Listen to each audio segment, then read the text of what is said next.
Bárbara, buenas noches. Buenas noches, doctor. Podemos iniciar cuando guste. Bienvenido. Ok.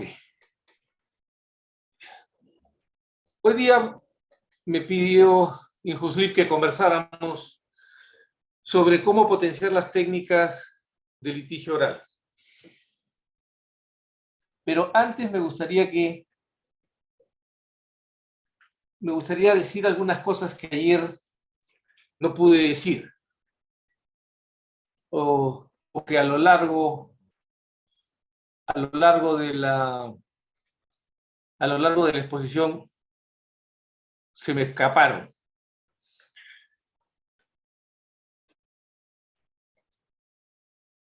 Ayer hemos hablado de la teoría del caso como el instrumento metodológico, el proceso y el producto con el que trazamos toda la estrategia y la táctica de la defensa. Es la construcción, les dije, de la perspectiva desde la metodología del storytelling, desde la perspectiva del storytelling, de la construcción de un relato superior, capaz de convencer, y que como todo relato cuenta una historia, cuenta un suceso, cuenta un viaje en realidad. Y este viaje es un viaje que cambia a una persona y que debe tener el poder de cambiar también a quienes la escuchan. A quienes lo escuchan. Este relato tiene que estar basado, les dije además, en la defensa de un valor, uno o más. Siempre prefiero que no sean muchos, porque la diseminación o la multiplicación innecesaria de entidades viola el principio de parsimonia que detectó el famoso fraile Guillermo de Ockham.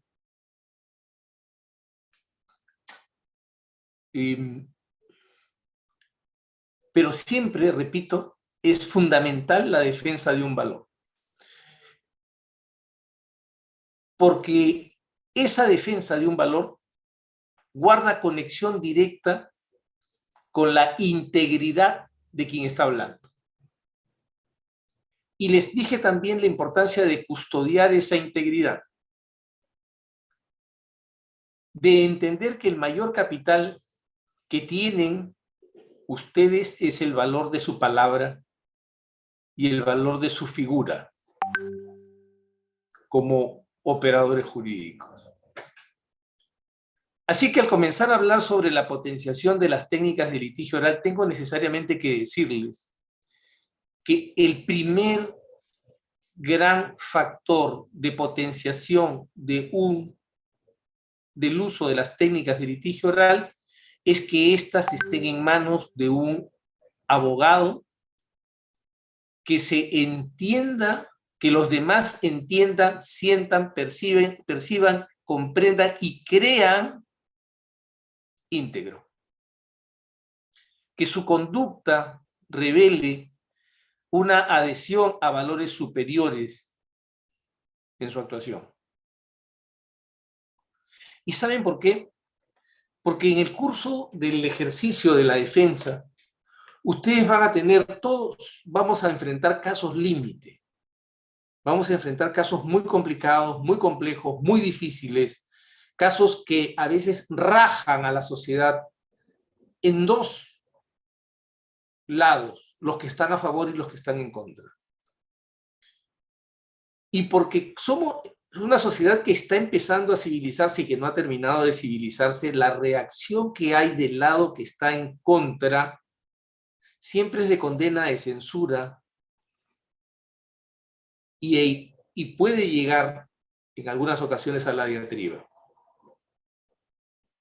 Y eso, cuando el abogado no tiene esta fuerza moral, esta integridad de la que les estoy hablando, el poder de su mensaje comunicativo se va debilitando, se va destruyendo, se va erosionando.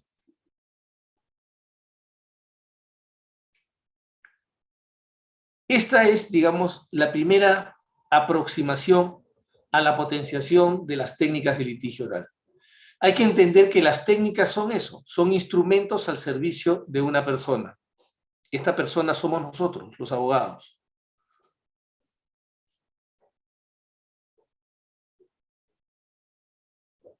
Y por eso voy a subrayar este tema lo más posible en el curso de la conversación. Ninguno de ustedes va a poder convencer a ningún juez, a ningún fiscal, a ninguna autoridad en general y a ninguna persona jamás si es que ese juez, ese fiscal, esa autoridad o esa persona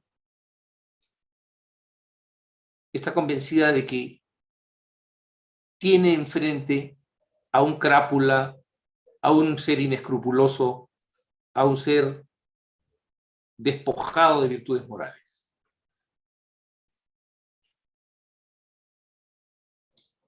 Y es tan sencillo entender esto porque basta con hacer el ejercicio inverso. Preguntarnos si nosotros le creeríamos a alguien que catalogáramos como incapaz de un juicio moral correcto y de obrar en consecuencia con ese juicio moral correcto.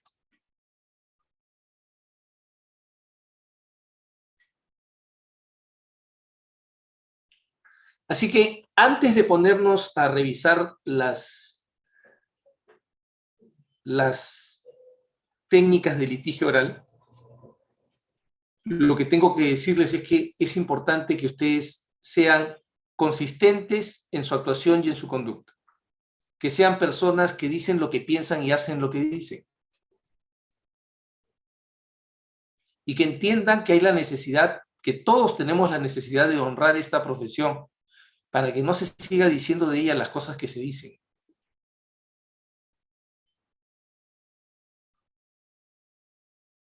Yo que, como ustedes pueden ver, vengo en realidad del derecho constitucional.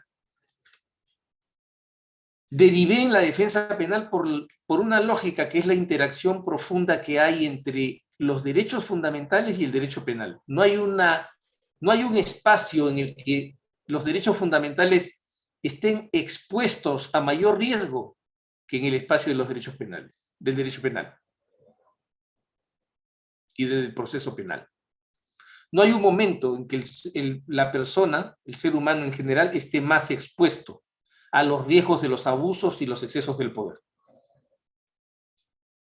Pero la razón por la que terminé afincándome y metiéndome en las técnicas de litigio oral e inicié una búsqueda hasta llegar, como les conté, al Shangri-La de la técnica de litigio oral, que para mí es el National Criminal Defense College,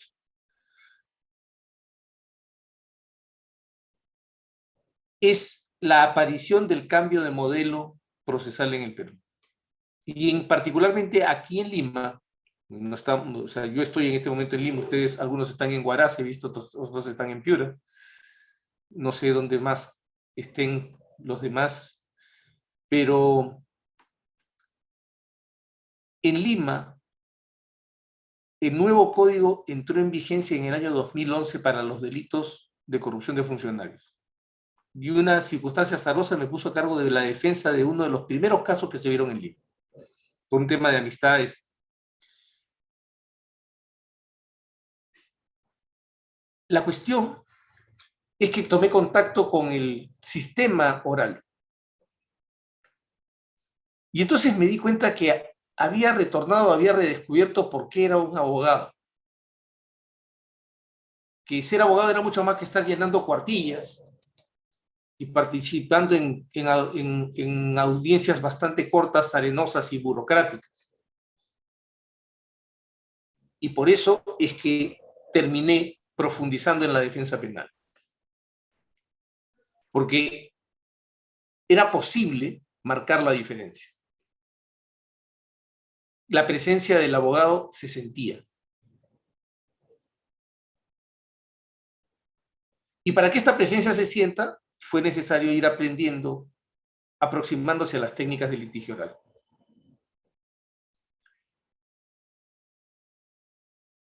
uno de los primeros temas que aprendí fue el que les expuse ayer, que es el tema es el asunto de la teoría del caso. Ahora vamos a hablar de las técnicas de litigio oral propiamente dichas. Y vamos a hacer un breve recuento, robándole un poco lo que le viene a los demás profesores, que obviamente les van a dar mucha más información. Yo voy a hacer una visión panorámica aquí, y vamos a hablar de cómo es que podemos brindarles mayor poder.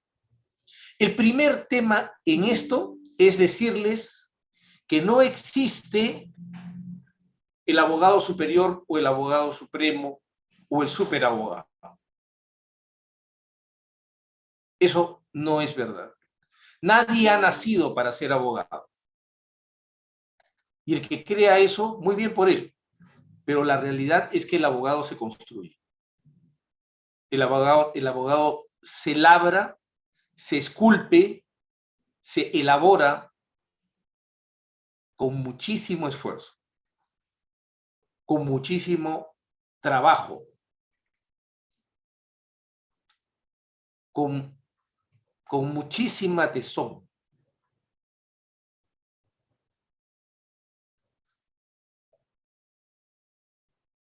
Las técnicas de litigio, que son todas estas, las hemos ido recogiendo en realidad de la práctica del sistema anglosajón y específicamente del sistema norteamericano, y que fueron aprendidas por nuestros colegas en Colombia, en Chile primero y en Colombia después, y que ellos se aplicaron mucho, ahora están en Argentina, están en México, también están aquí. Pero la fuente de ellas están en Norteamérica. Y los norteamericanos tienen esa peculiaridad de hacerle ver este concepto importante. Usted puede hacerlo en casa. Y usted puede hacerlo. Cualquiera puede hacer esto. ¿Pero qué requiere? Requiere aplicación, constancia y disciplina. Eso es el manejo de la técnica. Detrás de las técnicas de litigio oral no hay grandes dogmáticas. No hay filosofías muy profundas. Hay mecanismos que tenemos que ir afincando hasta que se tornen instintivos en nosotros. Y el primer mecanismo que tenemos en las técnicas de litigio oral es el mecanismo de las alegaciones.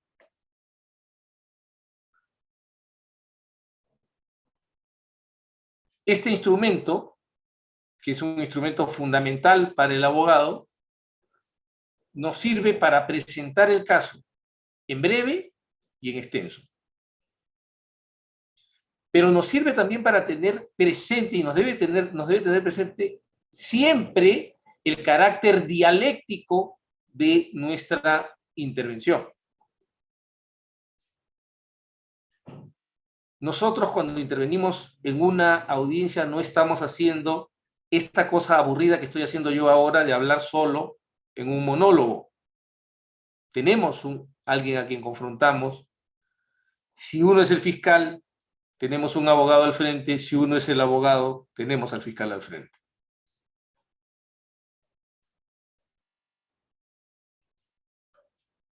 Después que he elaborado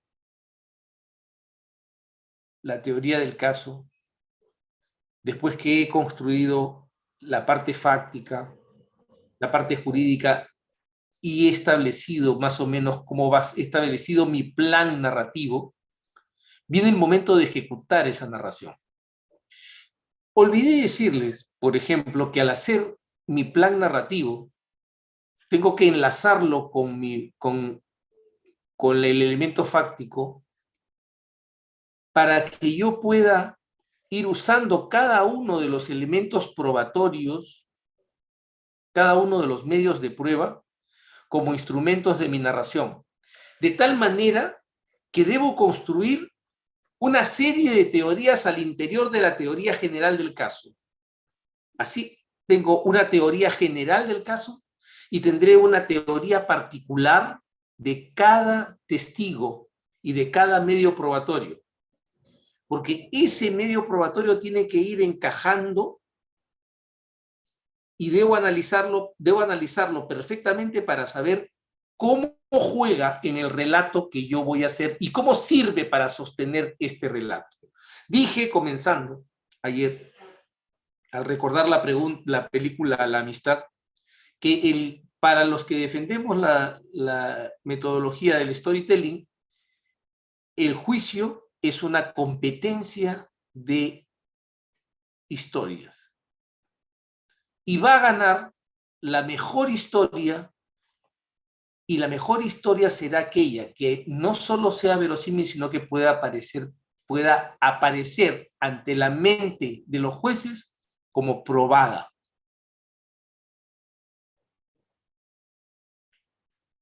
Para que estos dos factores se den, tengo entonces que siempre tener presente que cada afirmación mía tiene que ir acompañada de un dato corroborador que permita sostenerla.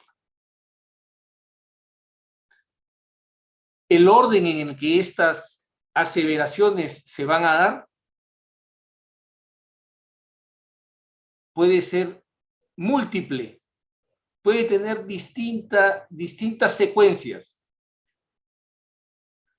pero inevitablemente siempre tendré que tener una proposición y un elemento objetivo que la sostenga. Dentro de un relato rico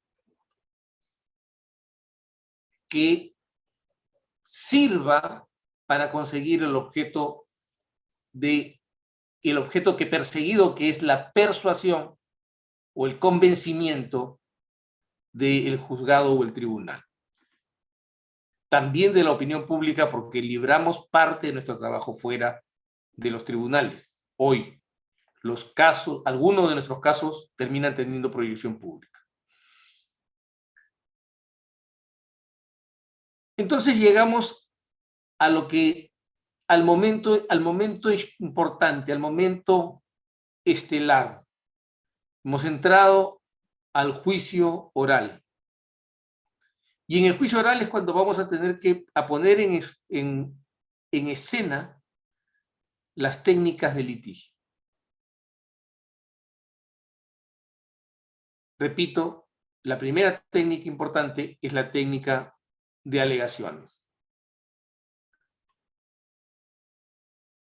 Hay, y aquí voy a solicitar su cooperación, dos tipos de alegatos importantes en el juicio.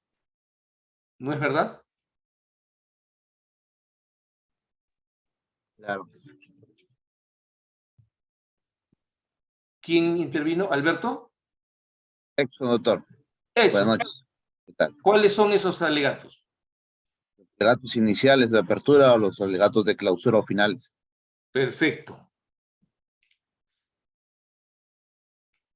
Es común, y estoy seguro que ustedes han oído, y aquí es donde va a venir la diferencia con lo que usualmente han escuchado. La teoría es que lo que se suele vender, la teoría estándar de las técnicas de litigio, es que nosotros tenemos que venderle nuestra versión al juez. ¿No es cierto? Claro. Bueno, tenemos que venderle nuestra versión como se vende una ilustradora, como se vende cualquier cosa. Hay un micrófono abierto, le voy a pedir por favor que lo cierre.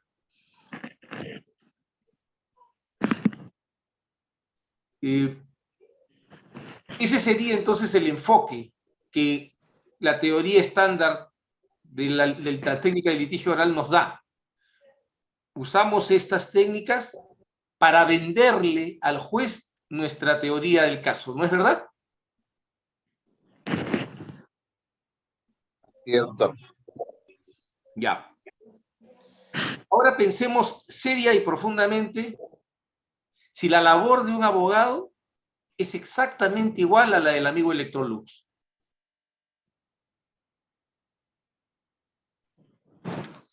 O al de Tiendas F, o al de Curazao, o al de la empresa, al de la tienda de electrodomésticos que quiera. ¿Ustedes creen que su tarea es exactamente igual?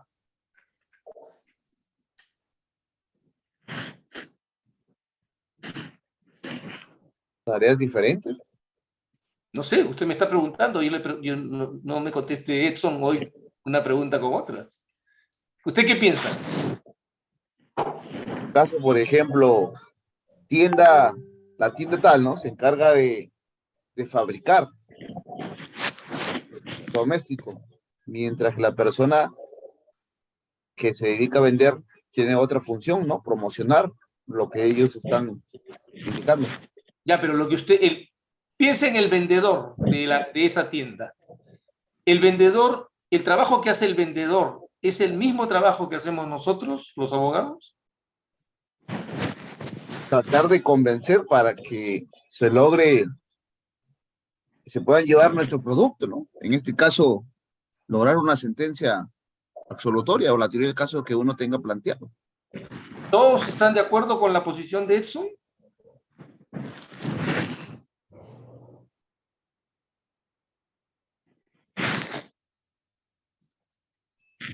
¿Hay alguien que esté en desacuerdo?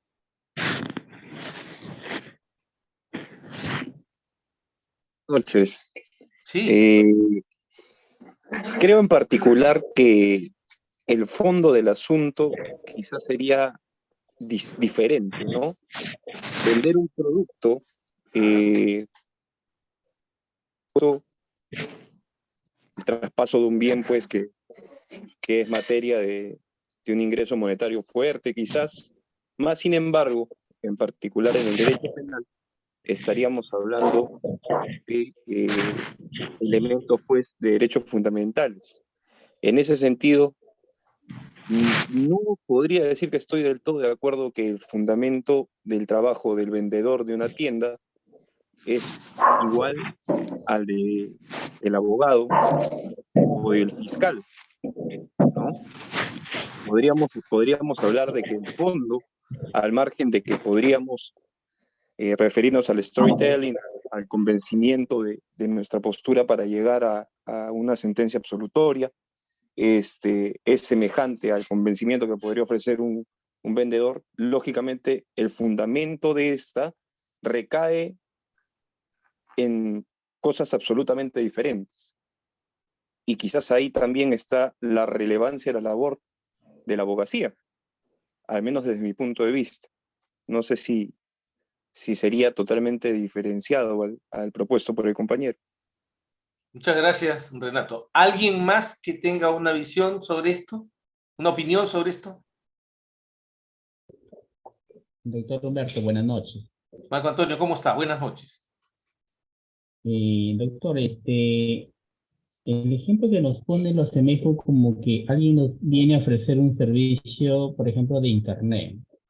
Nos viene de un servicio, por ejemplo, con fibra óptica. Pero para poderlo llevarlo al campo del derecho, considero que es muy distinto. Muy distinto porque, como usted lo ha dicho, de por medio está la libertad, la vida, la propiedad. Y por ahí tenemos que empezar por el que va a transmitir, el que va a llevar ese mensaje que tiene que ser creíble, tiene que estar respaldado, y el producto que queremos dar no simplemente es pura retórica, sino algo más allá, en el fondo, un producto de calidad que debemos nosotros como abogados llevar, porque un juez, pueden haber bastantes ofertantes que nos dicen, mire, te vamos a ofrecer este servicio, pero al final el producto es malo. Entonces, el servicio que nosotros como abogados que tenemos que prestar y que debemos dar va más allá de un simple producto. Va más allá porque de por medio están derechos fundamentales muy importantes, ¿no?, que tiene toda persona. Y bajo esa óptica, considero de que en cierta parte hay algunos argumentos que son válidos, que han dicho mis colegas, pero va más allá de ello, ¿no? Entonces, requiere de un relato que sea una versión creíble, que tenga sustento, ¿no? No solamente sea porque podemos construir muchas falacias que no tienen respaldo, que no tienen un elemento que lo corrobore, una prueba que lo acredite, que lo sustente como tal para tener una posición bien y convencer al juez, no solamente con pura retórica, sino con un producto de calidad. Eso es lo que podría decir. Perfecto, Marco Antonio. ¿Alguien más? Doctor, buenas noches. Jorge Martín, sí, diga. Doctor, bueno, en esencia yo considero que sí, creo que el fin es parecido o es igual, porque bueno, en el caso del vendedor se trata de persuadir para que se compre un producto y en el caso pues, del abogado se trata de persuadir en este caso al juez para que compre de alguna manera mi teoría del caso, ¿no? Entonces creo que en esencia sí, es parecido, porque hay una persuasión en este caso, ¿no? Ya. Jorge Martín, Edson, yo quisiera partir de dos cosas que dijeron Renato y Marco Antonio para dejar puesta mi posición de la manera más respetuosa posible y más afectuosa también. Cuando compramos una lustradora o cualquier otro bien de la vida, ¿tenemos en la cabeza algún juicio de valor? O sea, ¿hay un valor importante allí? ¿Sentimos que una cosa trascendente en la vida se está jugando en esa compra?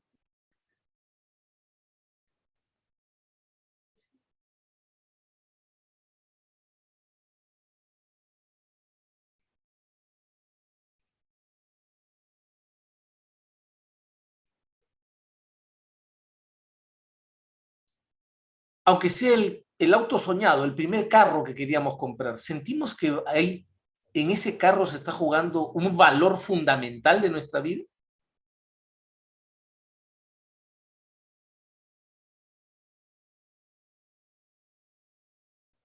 La verdad es que bien visto no se está jugando un valor fundamental.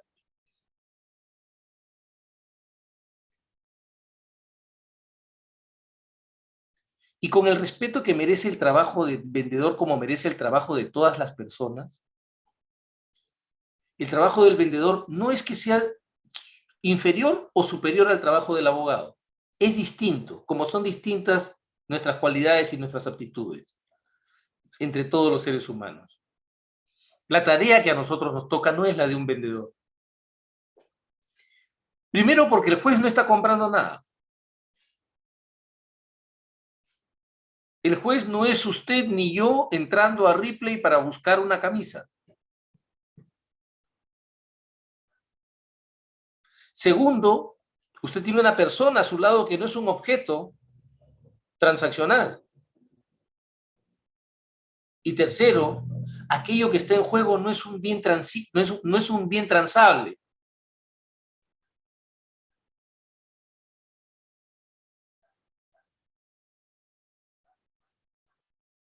Por eso les hablaba ayer de la enorme responsabilidad que cae sobre los hombros de nosotros los abogados cuando un ser humano, cualquiera que sea, cruza la puerta de nuestro despacho y pone en nuestras manos su vida, su libertad o su propiedad.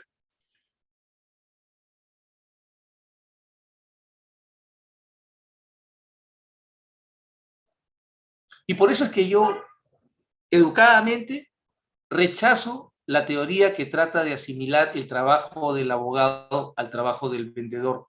No es ese nuestro trabajo.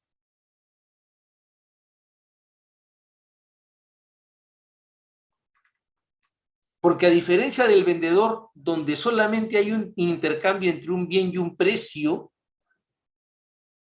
nosotros estamos moviéndonos en el espacio donde hay valores en juego y seres humanos en juego. Y ninguna de estas dos cosas puede ser transadas con ligereza, como podemos transar al interior de una operación mercantil.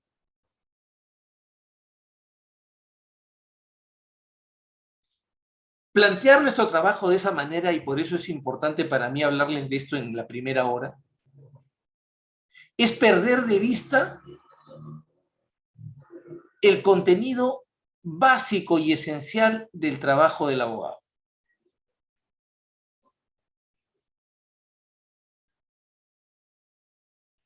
Que es la defensa de valores.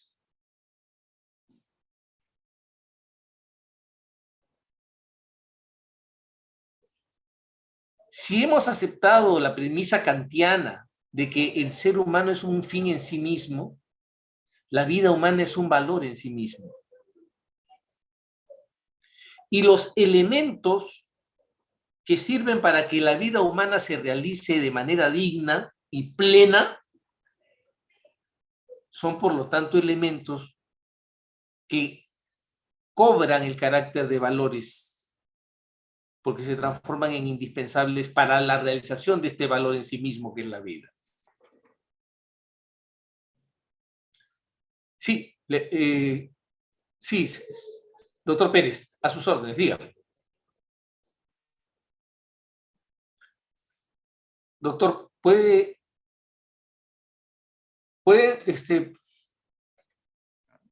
A ver, ¿me escucha? Muy buenas. Lo escucho perfectamente. Dígame. Muy buenas noches, doctor. Sí. Es bastante cierto que los trabajos no pueden ser iguales. Un vendedor tiene otros objetivos y un abogado tiene otros objetivos.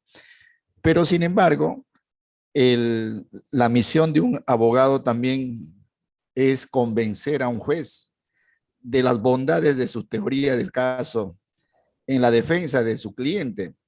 En este caso, si el vendedor utiliza técnicas para convencer un cliente o un posible prospecto, el abogado también va a utilizar de lo que podemos decir algunas técnicas del vendedor para poder transar y vender las bondades de su argumento y de su teoría del caso a un cliente. ¿Y quién es su cliente? El juez, pues. Por eso es que también, por ejemplo, el argumento de cierre, ¿no?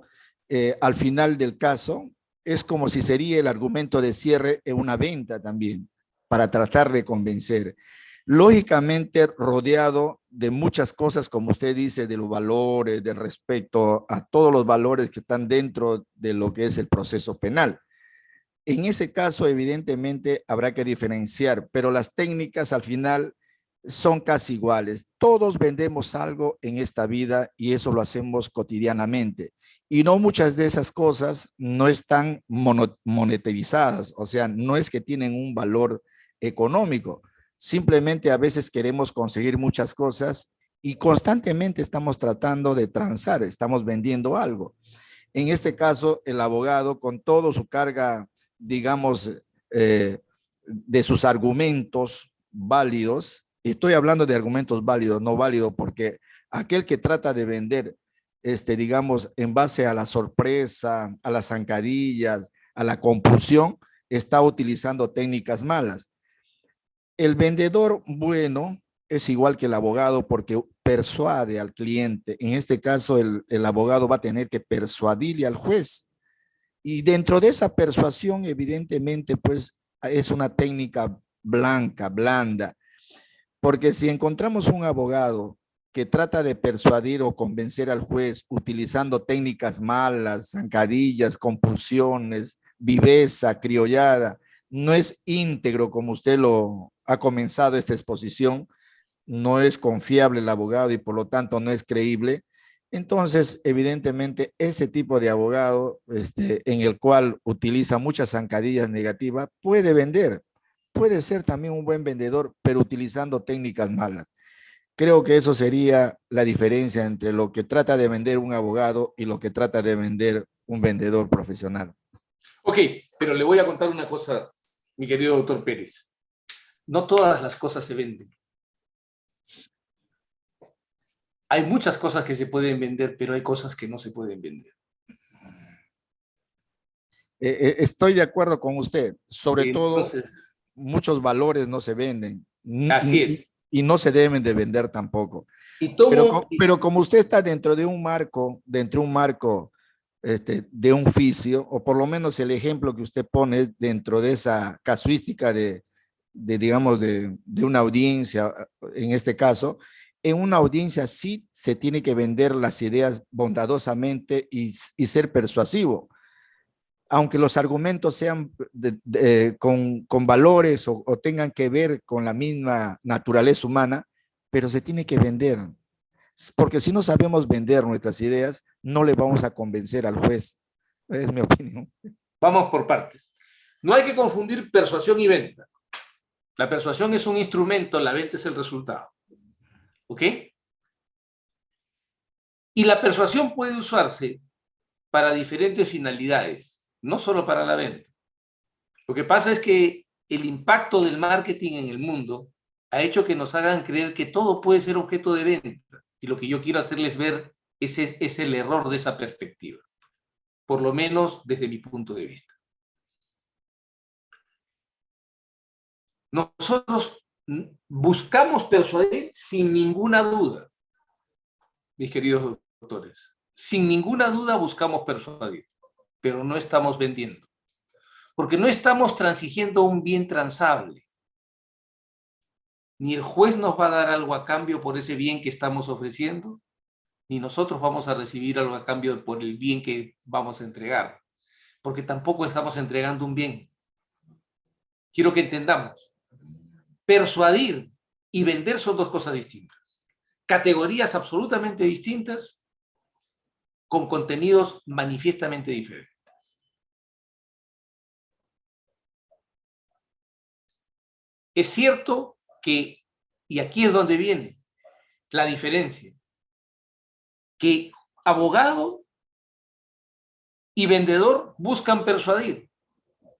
Como todos en realidad en nuestra vida queremos persuadir.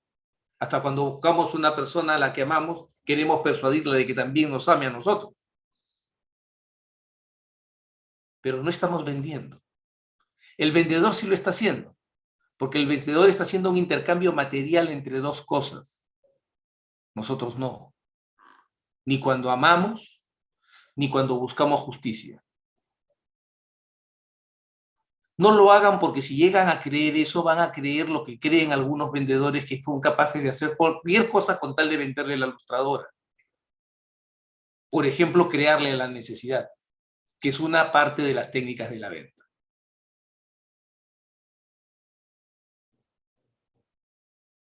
Les dejo este tema como punto de reflexión para más adelante. Nadie tiene la verdad. Esta es solamente una óptica mía y una perspectiva que les dejo para que puedan diferenciar qué es lo que perseguimos en realidad. Yo no quiero, en mi particular opinión, yo no quiero venderle nada al juez. Porque además me queda claro que el juez no me quiere comprar nada. Yo lo que quiero es contarle una historia al juez que le suene convincente y que al revisarla y sacudirla la encuentre sostenible. Para que en la competencia me dé la razón. Al contrastar mi historia con la historia que ha contado la otra parte.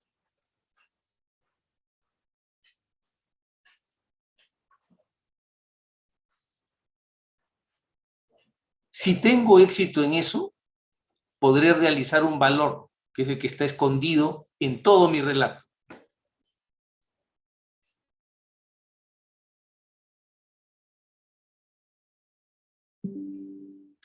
Este punto, para mí es crucial dejarlo sentado.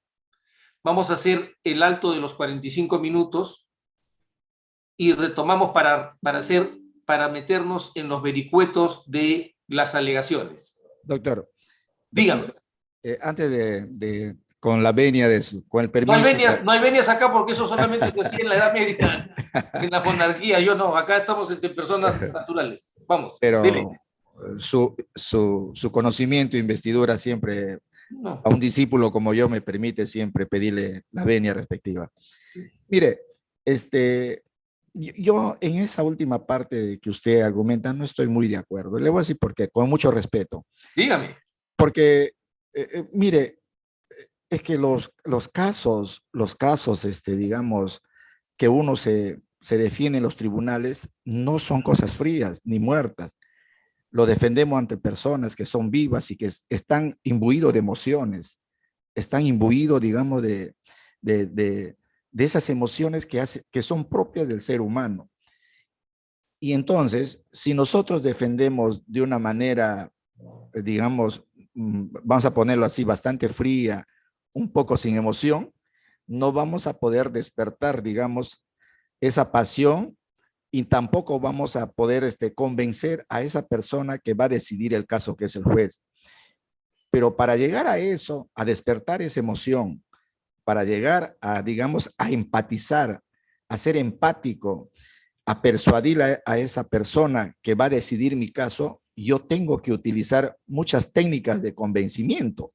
Y esas técnicas de convencimientos son casi similares a una técnica de venta, o por decirle así, similares a una técnica de venta. Casualmente, años de estudios en cómo voy a vender mi palabra o cómo voy a vender mis ideas están convencidos y condensados en muchas técnicas de venta que yo como abogado tengo que aplicar también para despertar esa pasión en ese prospecto que es el juez y que tiene que ponerse del lado mío en mis ideas y en mis argumentos. Es que un juicio no es una cosa fría ni tampoco. Yo le he visto a usted defender bastante en los tribunales, en los tantos videos que le he visto, y usted es una persona muy emotiva, habla, se exalta, convence.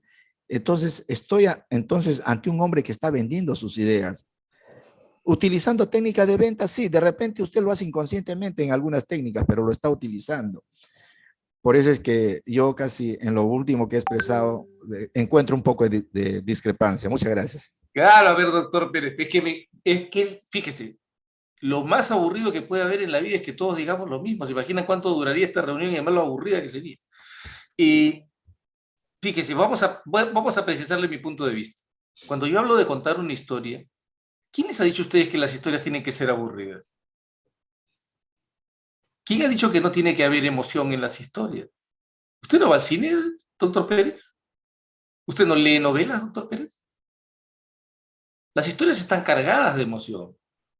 Es más, cuando han escuchado la descripción que les hago de una historia, es un viaje extraordinario en el que se produce un cambio en la vida del protagonista y en la vida de quienes escuchan el relato. Pero no comparto su lógica sobre las técnicas de venta por una razón muy sencilla. Porque antes de que apareciera Osmandino, mi querido doctor Pérez, escribió Aristóteles la retórica. Y antes de que aparecieran los grandes estudios del marketing, Cicerón escribió sobre el orador y del orador, sobre el arte de la persuasión. Hay una persuasión utilitaria que es la de la venta. Esa no es nuestra persuasión. Si usted quiere optar por ella, yo no le voy a discutir, doctor Pérez. Pero hay una persuasión excelsa, más alta, más elevada, que es la que cultiva el orador forense, que no es la persuasión del vendedor. Con todo el respeto, repito, por el trabajo, mi hermano mayor es vendedor y es un excelente vendedor. Esa es la diferencia que quiero marcarle. Yo no uso técnicas de venta, porque no es mi tarea venderle nada a nadie. Yo uso elementos de la oratoria para la persuasión, que es distinto, doctor Pérez. Como punto de vista. Paramos un ratito y volvemos para poder avanzar con el tema de los alegatos.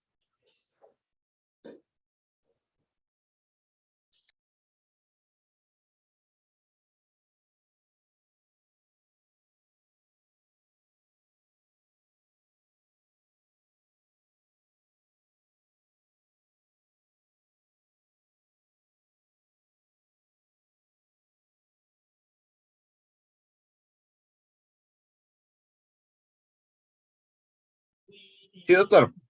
Perfecto. Entonces ahora vamos a hablar del instrumento de comunicación más importante del abogado en primera voz en el curso de un juicio o en un litigio, el alegato. El alegato, como nos lo recordó Edson, tiene dos manifestaciones en el curso de un proceso: el alegato de apertura y el alegato de clausura. El alegato de apertura tiene una peculiaridad, y es la brevedad, la concisión, la precisión y la exactitud en plantear las cuestiones que serán objeto de discusión en el curso del plenario. ¿Estamos, primero que nada, claros en eso? ¿Por qué debe ser breve? ¿Por qué debe ser preciso, conciso y exacto en plantear las cuestiones?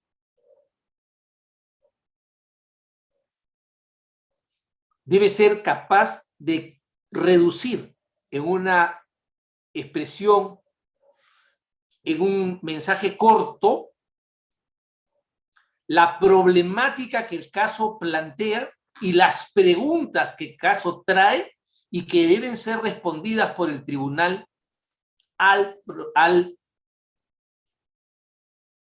concluir el proceso, pero las que debe atender en el curso del desarrollo del desfile probatorio. Edson hacía un apunte ahí que quiero rescatar. Ángel Osorio, el alma de la toga, hace 100 años. La brevedad de los alegatos es el manjar de los jueces. Los viejos maestros decían: si bueno y breve, 2 veces bueno. Lo primero y más importante, un dato que tengo que darles recogido por la ciencia. Nosotros, los seres humanos comunes y corrientes, hay seres excepcionales sin ninguna duda, Albert Einstein, Kant, etc. Solamente podemos prestar atención por 12 minutos. La moneda de atención se abre por 12 minutos. Vencidos esos 12 minutos, el común de los seres humanos, pasamos a otro tema. Y cuando nosotros vamos a dirigirnos a un tribunal o a un juez, sea este unipersonal o colegiado, lo que tenemos que tener presente es ese dato adquirido por la ciencia. Y necesitamos que la mayor carga de atención esté puesta en ese momento. Y nosotros tenemos que saber aprovechar ese breve tiempo del que disponemos para atrapar la atención de los jueces.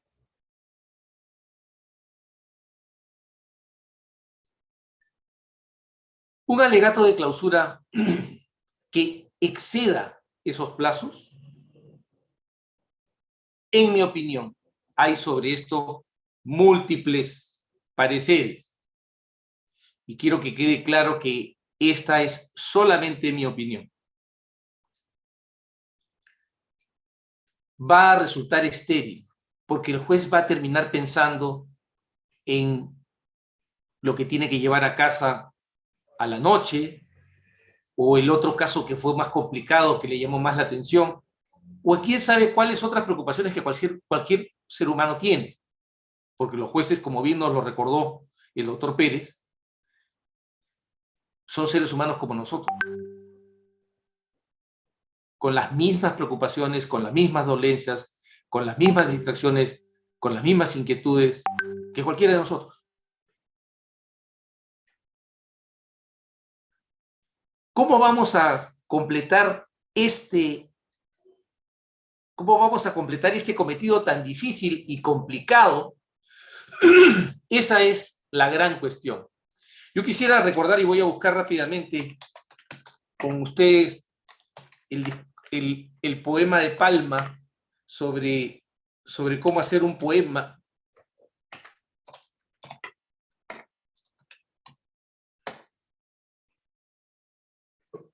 Y don Ricardo Palma, en su poema que se llama La Poesía, dice: es arte del demonio o brujería. Esto de escribir versos, le decía, no sé si a Campoamor o a Víctor Hugo, un mozo de Chirumen muy sin jugo. Enséñame, maestro, a hacer siquiera una oda chapucera. Es preciso no estar en sus cabales para que un hombre aspire a ser poeta, pero en fin, es sencilla la receta.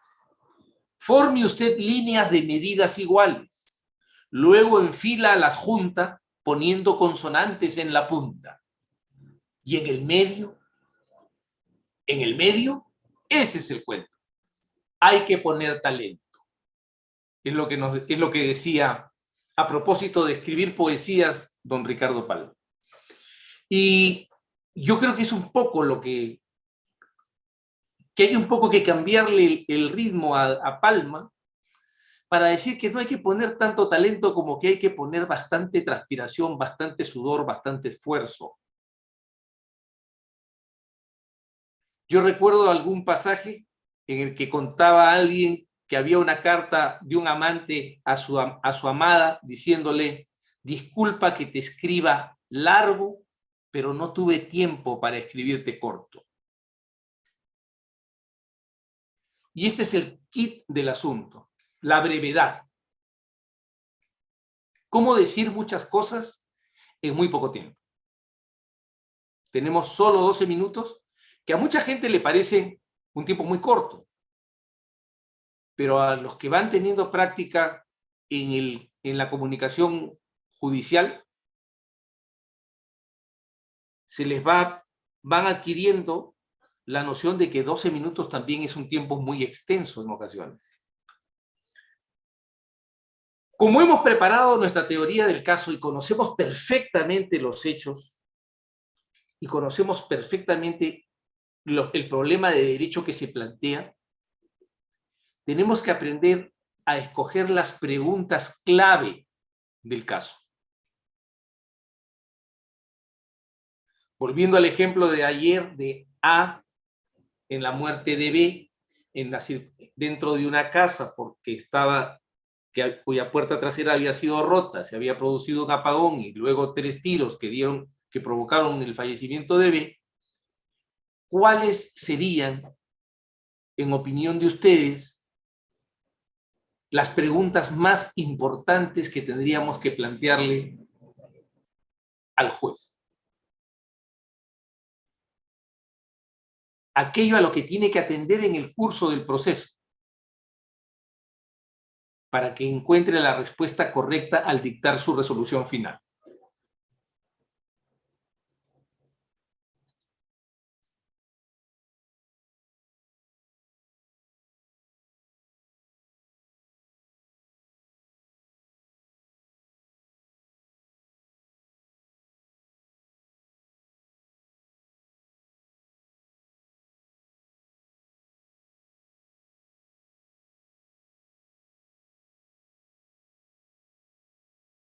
El fiscal sostiene la tesis de que A mató a B porque supo de la existencia de un romance entre B y la esposa de A, y que por eso se rajó 3 tiros. Nosotros sostenemos que era una noche, que se sintió una puerta trasera abrir, que se apagaron las luces, que A tomó un arma, que pretendía defender a su familia. Esa es nuestra teoría del caso. Que bajó, que hizo un grito de advertencia, que siguió sintiendo un movimiento, que temió ser atacado y que entonces disparó. Y se produjo la muerte de B. Tenemos que hacer nuestro alegato de apertura. Ya tenemos las pruebas, conocemos que vendrán testigos que dirán que podrán contar la historia sórdida de la eventual relación entre B y la esposa de A. Habrá vecinos que dirán que escucharon los tiros, estarán los peritos que hicieron la autopsia, la pericia balística, etcétera.